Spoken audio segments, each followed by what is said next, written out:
Oke, assalamualaikum warahmatullahi wabarakatuh. Waalaikumsalam warahmatullahi Jumpa wabarakatuh. lagi di podcast Kalilogi. Kali ini saya sedang berada di kediaman salah seorang sahabat saya. Beliau ini adalah seorang tokoh masyarakat, guru senior, Bapak Edi Stiono. Assalamualaikum Pak Edi. Waalaikumsalam, selamat berjumpa. Gimana Pak Edi? Sehat Pak Edi? Alhamdulillah kita diberi kesehatan oleh Allah SWT dan nyaman saat. Kami dari komunitas peduli Kalilogi dan kru dari podcast Kalilogi mengucapkan terima kasih sebanyak-banyaknya untuk Pak Edi yang sudah meluangkan waktunya, menyediakan tempat dan memberikan suguhan yang sangat istimewa. Matur suwun sebelumnya ini Pak Edi. Oke Pak Edi. Siap. Oke siap. Perlu kita ketahui Pak Edi ini adalah seorang tokoh masyarakat yang aktif dalam banyak kegiatan. Salah satunya kegiatan lingkungan Pak Edi ya. Juga kegiatan dari pemberantasan korupsi dan lain-lain. Oke. Kesibukan Pak Edi ini apa saja selain mengajar Pak Edi? Terima kasih, betul apa yang disampaikan Mas Tony ya. Siap Pak Edi. Saya emang seorang pengajar. Kalau dikatakan guru sebenarnya tidak begitu cocok dengan saya karena sedikit mendidik, saya lebih banyak mengajar. Namun demikian saya sekarang sudah resign Pak nih.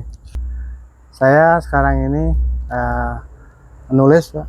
Kata orang wartawan, tapi mungkin ada yang mencibir saya karena seberapa sih tulisanmu ya.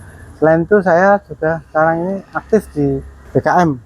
Selain itu juga ada kegiatan ormas atau yang mengarah kepada kehidupan yang sehat atau sebut tadi menyebutnya sebagai lingkungan. Oke, jadi bisa disimpulkan Pak Edi ini seseorang yang sangat sibuk sekali Pak Edi ya.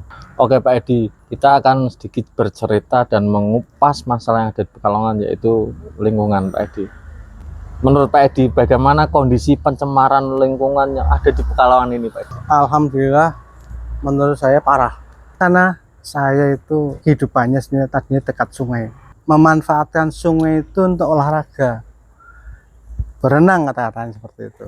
Tapi sekarang ini sungai itu tidak lagi menjadi tempat yang istimewa karena pencemarannya luar biasa, berbau sangat, bahasa saya badek, mungkin juga beracun menurut saya. Pak Edi, menurut Pak Edi, apakah pemerintah sudah melakukan upaya yang maksimal dalam melakukan sosialisasi, edukasi, atau penegakan hukum untuk masalah pencemaran lingkungan tersebut Pak Edi? Sebetulnya pemerintah itu sudah melakukan, karena sungai itu adalah haknya milik provinsi. Kewenangannya provinsi. Sudah melakukan banyak dana yang dikucurkan. Namun demikian saya merasa bahwa ini belum maksimal, sehingga masih ada kesempatan untuk menjadikan dana-dana itu bermanfaat secara maksimal. Menurut Pak Edi, bagaimana perilaku masyarakatnya, begitu juga dengan pelaku usahanya Pak Edi? Karena kita tahu pencemaran ini kan pastinya disebabkan oleh masyarakat dan pelaku usaha. Bahwa alam ini bukan milik manusia sebetulnya. Seperti katakan oleh para orang pandai itu demikian, misalnya mengikor saja. Menurut saya ini juga untuk bantuan pemerintah. Tapi kalau pemerintah dengan jumawa akan melaksanakan sendiri, ya monggo. Tetapi jauh dari akan mendapatkan hasil yang sempurna. Oke, berapa parah tingkat kesadaran masyarakatnya Pak Edi? Kesadaran masyarakat harus dibangun, itu saja. Artinya kalau kita mengurai parahnya tindakan kita ya, saya dan penduduk-penduduk yang ada, warga Pekalongan, ya tidak akan ada habisnya. Tapi marilah kita bareng-bareng untuk mengelola lingkungan dengan dipimpin oleh para pemimpin kita yang duduk di kursi singgasana, sehingga kita menjadi tidak kemudian dibiarkan dengan kesadaran sendiri, tidak bisa itu. Kita harus mari dipimpin, diberi contoh, dan ya apakah tidak dari yang berjalan ada banyak, tapi itu semacam sporadis.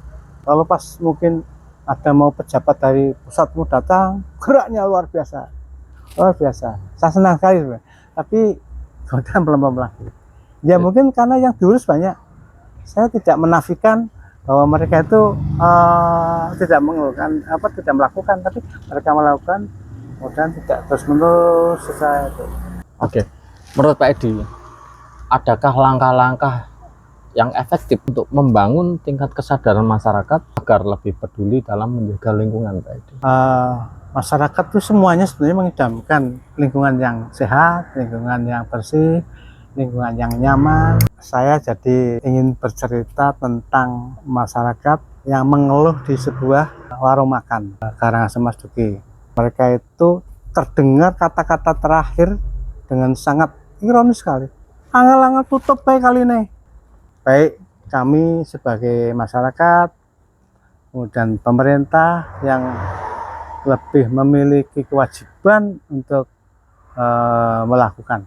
Betul. Oke Pak Edi, yang kita tahu sudah banyak upaya yang dilakukan oleh pemerintahan kita untuk mengatasi masalah banjirop.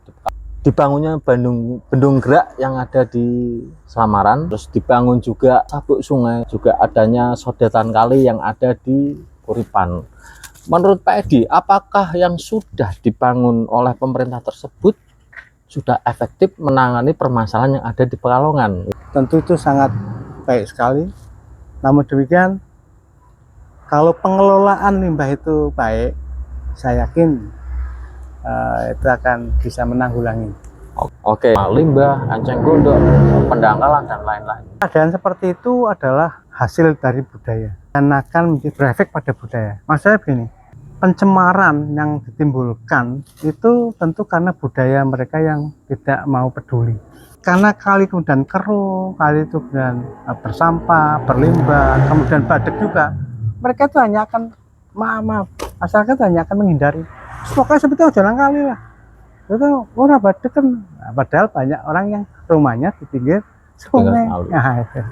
Untuk budaya sendiri gitu, yang kita tahu Pak Edi itu adalah seorang anak kali dari Bukisan, dan tokoh-tokoh yang ada di Bali juga ada yang anak kali Sindon, anak kali Sapro dan lain gitu. Yang kita harapkan semoga mereka itu tersadar dan lebih peduli terhadap permasalahan yang ada di Sungai Pekalongan. Apakah perlu diberikan wadah untuk kawan-kawan kita yang memang betul-betul ingin berjuang dan peduli terhadap lingkungan? Mohon izin saya minum. Monggo. Monggo dinikmati ya. Iya, monggo. Ini dari hasil lingkungan yang baik, Pak. Karena itu tidak akan ada di Pekalongan ini dari desa ini.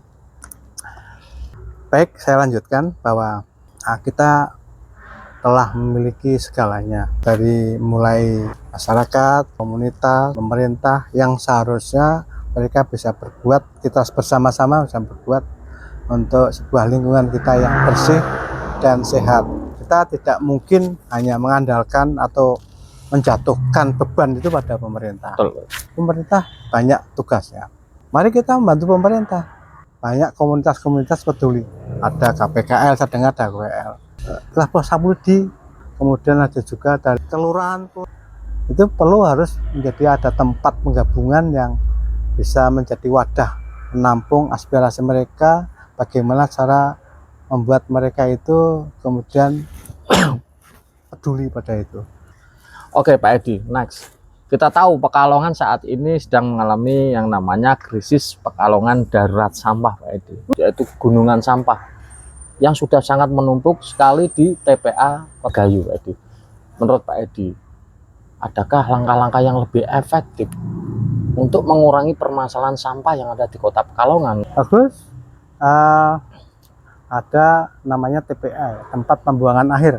TPA. Dimulai dari tempat kita membuang sampah, kemudian ada tempat untuk sementara menampung sampah sampai nanti ke sana. Seperti hanya kuburan, Mas Oni. Kuburan itu tidak biasa kita mau memperluas kuburan, jadi kuburan semua seluruh Pekalongan. Kita akan memperluas tempat sampah dari tempat-tempat. Sebetulnya yang efektif bagaimana sampah-sampah itu tidak kemudian membuka lahan sampah baru, tetapi pengelolaan sampah. Mulai dari tadi kita sudah di depan sudah menyampaikan bahwa motivasi masyarakat untuk mengelola sampah, mengelola kesehatan itu harus kemudian diedukasi. Kita dididik, diberi contoh, diberi perhatian, ya. Jangan hanya itu.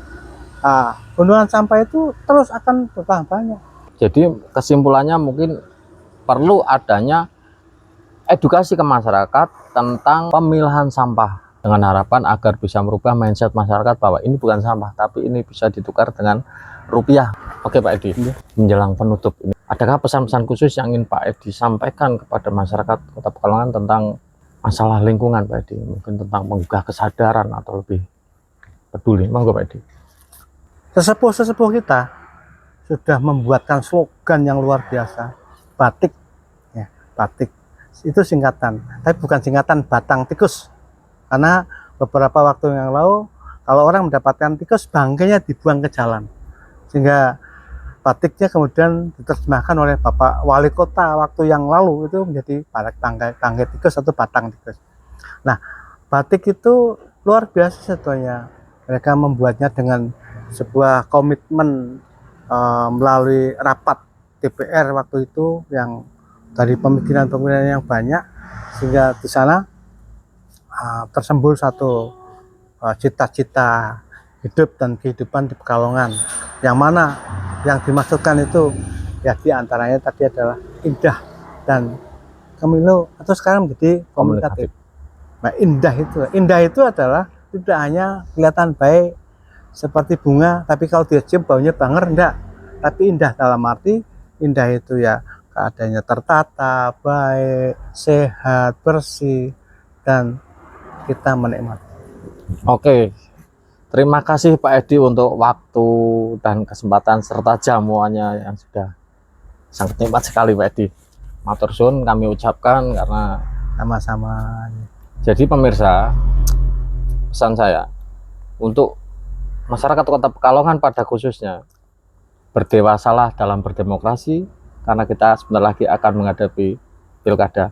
Untuk sobat-sobat lingkungan semua, pesan yang ingin saya sampaikan adalah bahwa bumi, alam beserta isinya adalah titipan anak cucu kita yang wajib kita jaga, bukan warisan nenek moyang. Kalau bukan kita, siapa lagi yang peduli? Terima kasih. Wassalamualaikum warahmatullahi wabarakatuh. Waalaikumsalam. Matur suwun Pak Edi. Terima kasih. Salam peduli, salam lestari. Betul. Saya mengidamkan ada seri yang lain untuk lanjutan kita.